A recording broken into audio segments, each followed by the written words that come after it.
शांतिपुर गांव में अंजलि अपने भैया और भाभी के साथ रहती थी। अंजलि के माता पिता बहुत पहले ही गुजर गए थे।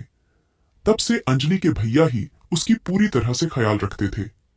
लेकिन अंजलि की भाभी का स्वभाव बहुत ही गुस्सैल था।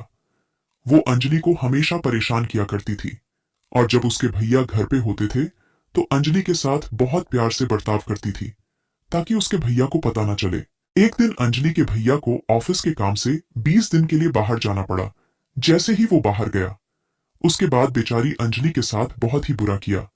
अंजलि की भाभी ने वो सारा दिन अंजलि से पूरे घर का काम कराती थी और रात में उसको खाना भी नहीं देती थी।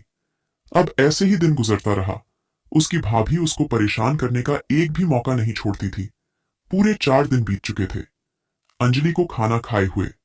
एक दिन अंजलि को भूख बर्दाश्त नहीं हुआ तो उसने अपनी भाभी के सोने के बाद किचन में जाकर कुछ खाने का सोचा, लेकिन उसकी भाभी ने उसे देख लिया और घर से बाहर निकाल दिया।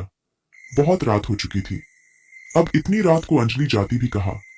उसका तो इस दुनिया में भैया भाभी के अलावा कोई और था भी नहीं। इसलिए अंजलि जंगल की तरफ जाने लगी और वहां उसे एक पेड़ मिला। उसी पेड़ के नीचे सो गई। जैसे तैसे सुबह हो गई। अब पूरे 5 दिन हो चुके थे।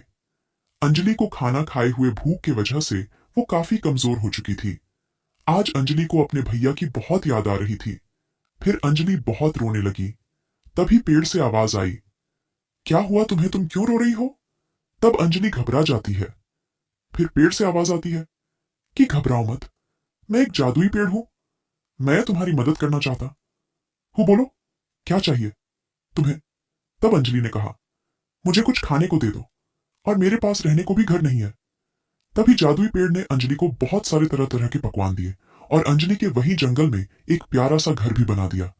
ये सब देखकर अंजलि बहुत खुश हुई और जादुई पेड़ का बहुत सारा धन्यवाद दिया।